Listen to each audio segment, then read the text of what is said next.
الحمد لله رب العالمين والصلاة والسلام على رحمة للعالمين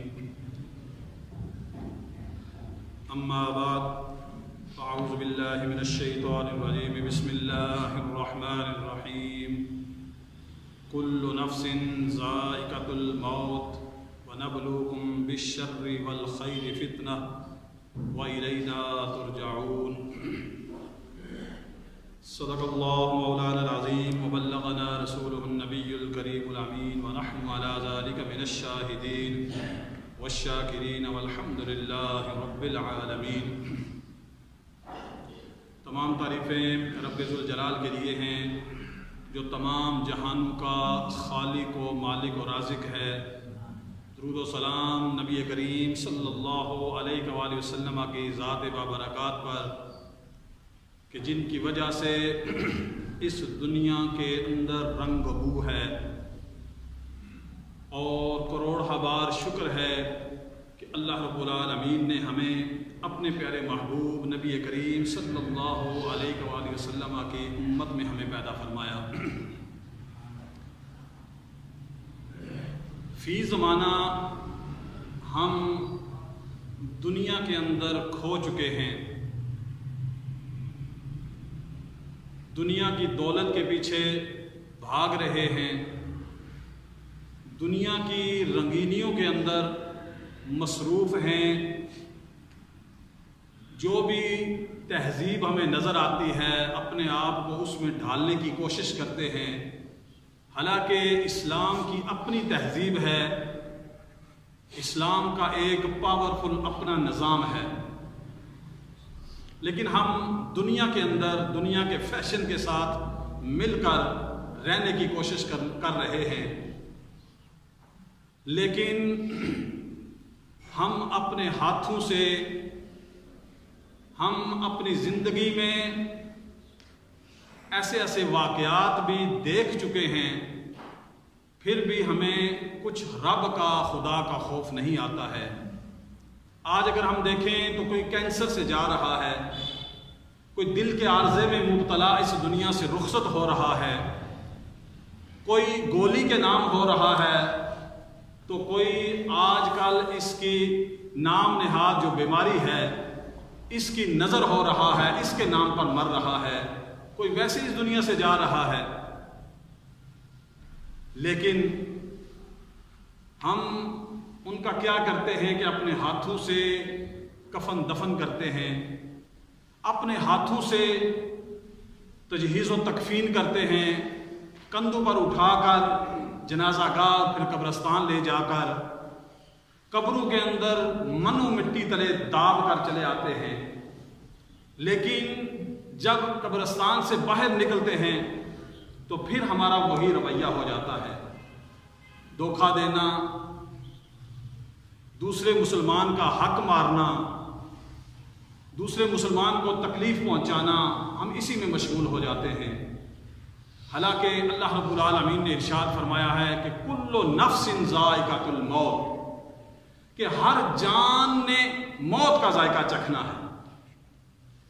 جس کو ابھی ہم منو مٹی تلے داب کر آئے ہیں، اسی طرح ہمارے ساتھ بھی ہونا ہے، اسی طرح ہمیں بھی غسل دیا جائے گا، کفن دیا جائے گا، مٹی کے نیچے دبا کر سارے آ جائیں گے، اس لیے کہ اللہ نے فرما دیا ہے کل نفس، ہر جان نے اس دنیا سے چلے جانا ہے۔ فرمایا وَنَبْلُوَكُمْ أَيُّكُمْ أَحْسَنُ عَمَلًا، یہ جو موت اور حیات ہم نے پیدا کی ہے، یہ ہم دیکھنا چاہتے ہیں کہ کون اچھے عمل کرتا ہے، کون برے عمل کرتا ہے۔ سورہ تبارک رب فرماتا ہے کہ اس دنیا کے اندر جو موت اور زندگی کو ہم نے پیدا کیا ہے، یہ دیکھنے کے لیے کہ کون اچھے عمل کرتا ہے اور کون برے عمل کرتا ہے، لیکن حقیقت یہی ہے کہ ہر جان نے اس دنیا سے چلے جانا ہے۔ یہ حقیقت ہے کہ موت برحق ہے، موت اٹل ہے، موت نے آنا ہی آنا ہے، چاہے کوئی امیر ہے چاہے کوئی غریب ہے، چاہے کوئی بادشاہ ہے چاہے کوئی گداگر ہے، چاہے کوئی وزیر اعظم ہے یا گورنر ہے، چاہے کوئی دکاندار ہے یا دین کا چوکیدار ہے، چاہے قائد اعظم رحمت اللہ علیہ ہے، اس کو بھی دنیا سے چلے جانا ہے۔ کس نے سوچا تھا کہ پاکستان بنانے کے بعد محمد علی جناح جلدی سے اس دنیا سے چلے جائیں گے؟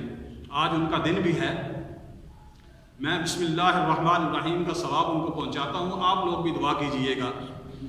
تو ملک بنانے کے بعد جلدی چلے جانا، اللہ کی کیا حکمت ہوگی آج تک سمجھ نہیں آئی، لیکن جانا ہے، ہر کسی نے اس دنیا سے چلے جانا ہے۔ تحریک کو مضبوط کرنے کے بعد، لوگوں کو دین کی طرف لگانے کے بعد علامہ خادم حسین رضوی بھی اس دنیا سے چلے گئے۔ تو مطلب یہ ہے کہ کل نفس ذائقۃ الموت، ہر کسی نے اس دنیا سے چلے جانا ہے، چاہے کوئی عالم ہے، چاہے وہ غیر عالم ہے، چاہے وہ مسجد کے اندر رہنے والا ہے، چاہے وہ مسجد کے باہر رہنے والا ہے۔ موت اٹل ہے، موت حقیقت ہے، اس نے آ کر رہنا ہے۔ اور یہ نہیں کہ ہم کوئی ہیلا بہانہ کر لیں گے، ہم کسی مضبوط جگہ پہ چلے جائیں گے، اچھی جگہ پہ چلے جائیں گے، بہت مضبوط قلعے کے اندر ہم چلے جائیں گے، نہیں، بلکہ اللہ رب العالمین ارشاد فرماتا ہے اینما تکونوا یدرککم الموت، کہ تم جہاں بھی ہوگے موت تمہیں آ لے گی۔ تم جہاں بھی پہنچو گے، جہاں بھی جاؤ گے، موت تمہیں پہنچ کر رہے گی۔ وَلَوْ كُنْتُمْ فِي بُرُوجٍ مُشَيَّدَةٍ، رب خود فرماتا ہے چاہے مضبوط سے مضبوط قلعے کے اندر تم داخل کیوں نہ ہو۔ آج ہم کیا کرتے ہیں کہ دوائی کے نام پہ اسلام آباد جاتے ہیں، موت ہو جاتی ہے۔ علاج کے نام پہ ہم ملک سے باہر بھی چلے جاتے ہیں، لیکن موت واقع ہو جاتی ہے۔ اس کا مطلب یہ ہے کہ اینما تکونوا یدرککم الموت، جہاں تمہاری موت لکھی ہے، جگہ متعین ہے، اس جگہ پر تم نے پہنچنا ہے، موت نے آ جانا ہے۔ حضرت سلیمان علیہ السلام کی بارگاہ میں لوگ بیٹھے تھے کہ ایک شخصیت آئی اور سارے لوگوں میں سے ایک بندے کو بڑے غور سے ایسے دیکھتی رہی۔ دیکھنے کے بعد وہ چلے گئے۔ اس بندے نے حضرت سلیمان علیہ السلام سے پوچھا کہ یا نبی اللہ، یہ کون تھے جو آئے ہوئے تھے؟ تو آپ نے فرمایا یہ عزرائیل تھے، ملک الموت تھے۔ تو اس بندے نے آگے سے عرض کیا کہ حضرت یہ مجھے بڑے غور سے دیکھ رہے تھے، تو میں یہ سمجھا آج مجھے ہی لینے آئے ہیں۔ اس کو پریشان دیکھ کر حضرت سلیمان علیہ السلام نے فرمایا تم کیا چاہتے ہو؟ اس نے کہا کہ مجھے ہوا کو حکم دے، مجھے اٹھا کر ہند کے کسی دور دراز علاقے میں پہنچا دے۔ آپ نے حکم دیا، ہوا نے اس کو پہنچا دیا۔ تو تھوڑی دیر کے بعد حضرت عزرائیل علیہ السلام ملک الموت پھر تشریف فرما ہوتے ہیں سلیمان علیہ السلام کی بارگاہ میں۔ آپ پوچھتے ہیں کہ آپ اس بندے کو کیوں غور سے دیکھ رہے تھے؟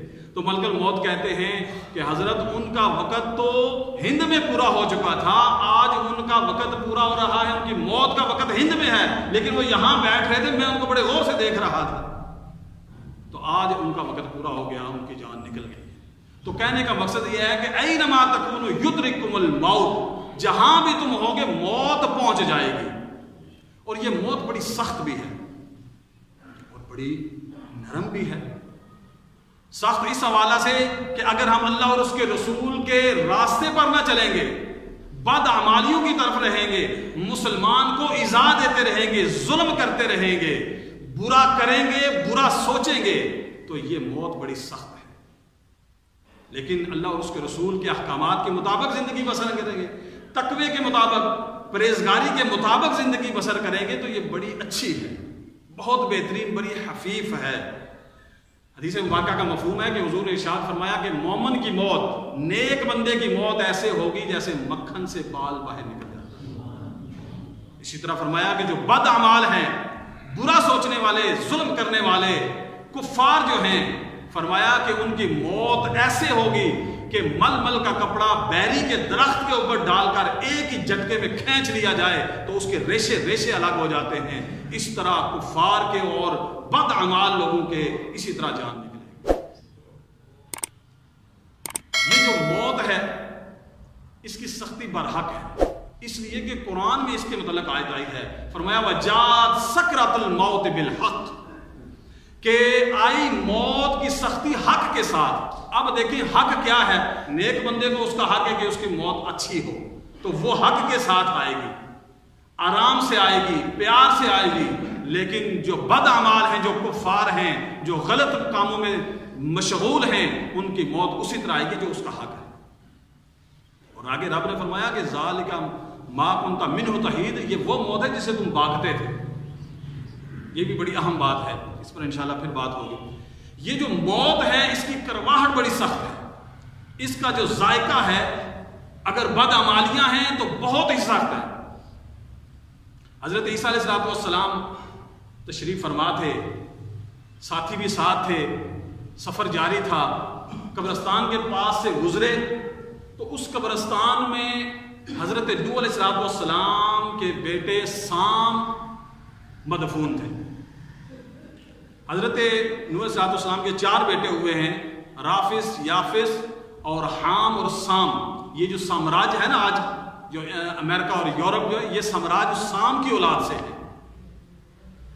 حضرت عیسیٰ علیہ السلام وہاں تشریف فرما ہوئے تو ساتھیوں نے عرض کیا کہ آپ دعا فرماتے ہیں اور مردے زندہ ہو جاتے ہیں، اس سے بھی پوچھیں کہ اس کی کیا حالت ہے آج۔ حضرت عیسیٰ علیہ السلام نے 2 نفل اس کی قبر کے پاس پڑے، دعا مانگی تو اللہ نے اس کو زندہ کر دیا۔ زندہ کرنے کے بعد جب زندہ ہوا تو باہر نکلنے کے بعد حضرت عیسیٰ علیہ السلام سے گفت و شنید شروع ہوئی تو آپ نے فرمایا کہ تو جب فوت ہوا تھا تو تیری داڑھی تو سفید نہیں تھی۔ اللہ اکبر، نبی کی طاقت دیکھیں، نبی کو اتنا بھی علم ہوتا ہے۔ حضرت عیسیٰ علیہ السلام نے فرمایا کہ تیری داڑھی اس وقت یہ رول نہیں تھا، یہ قانون نہیں تھا کہ لوگوں کی داڑیاں سفید ہوتی تھی۔ داڑیاں جو سفید ہونا شروع ہوئی وہ حضرت ابراہیم اور حضرت اسماعیل علیہ السلام کے دور سے ہوئی ہیں، کیونکہ جب حضرت اسماعیل علیہ السلام کی قربانی قبول ہوگی، آپ جوان ہوئے، اس کے بعد حضرت ابراہیم علیہ السلام کے ساتھ رہے تو دونوں کی شباہت ایک جیسی ہوگی، دونوں کی شکلیں ایک جیسی ہوگی، لوگ فرق نہیں کر سکتے تھے۔ تو پھر اللہ رب العالمین نے یہ حکم نازل کیا کہ حضرت ابراہیم علیہ السلام کی داڑھی مبارک سفید ہو۔ اس کے بعد یہ جو سام ہے یہ حضرت نوح علیہ السلام کی اولاد اور 4000 سال پہلے حضرت عیسیٰ علیہ السلام سے پہلے وہ فوت ہوا تھا۔ اس نے خود بتایا، اس سے پوچھا گیا کہ تجھے کتنا عرصہ ہوا تھا، اس نے کہا کہ مجھے 4000 سال ہو گئے ہیں، اور اس کے ساتھ ساتھ اس نے یہ بھی بیان کیا جو عین مقصد ہے میرا بیان کرنے کا۔ اس نے کہا کہ 4000 سال پہلے میں فوت ہوا تھا، لیکن موت کی کڑواہٹ جو ہے، موت کی اس وقت کی جو وہ جھٹکا ہے، وہ آج بھی میں اپنے جسم میں محسوس کرتا ہوں۔ موت اتنی سخت ہے، وجاءت سکرۃ الموت بالحق ذالک ما کنت منہ تحید۔ پھر میرے اور آپ کے آقا نبی علیہ السلام نے ارشاد فرمایا کہ اگر تم اچھی موت چاہتے ہو تو لذات کو توڑنے والی، لذتوں کو ختم کرنے والی موت کو کثرت سے یاد کیا کرو۔ تو یہ جو موت ہے، صرف ہم موت کو یاد رکھ لیں تو ہم کسی بھی کام کو برا نہ کریں، کسی برے کام کو اپنے پاس نہ آنے دیں، برے کام کو ہم سر انجام ہی نہ دیں۔ موت کو کثرت سے، حضور نے فرمایا کہ موت کو کثرت سے یاد کرو، یہ لذتوں کو توڑنے والی ہے۔ ایک اور بات مختصر طور پر یہ بیان کرتا چلوں، یہ موت بڑی اچھی چیز ہے، موت بہت ہی اچھی چیز ہے۔ ہم کہتے ہیں نا اپنی زبان میں کہ جب تک مرسا نہ تو جنت نہیں جانے، آپ پہ مرسا تو جنت جا سا، تو یہ جو موت ہے یہ ہمیں لے کر جائے گی جنت میں۔ تو جب تک ہم مریں گے نہیں، جنت حاصل نہیں ہوگی۔ تو موت ایسی زبردست چیز ہے جس کے متعلق اللہ نے فرمایا کل نفس ذائقۃ الموت، کہ ہر جان نے موت کا ذائقہ چکھنا ہے، اس دنیا سے چلے جانا ہے۔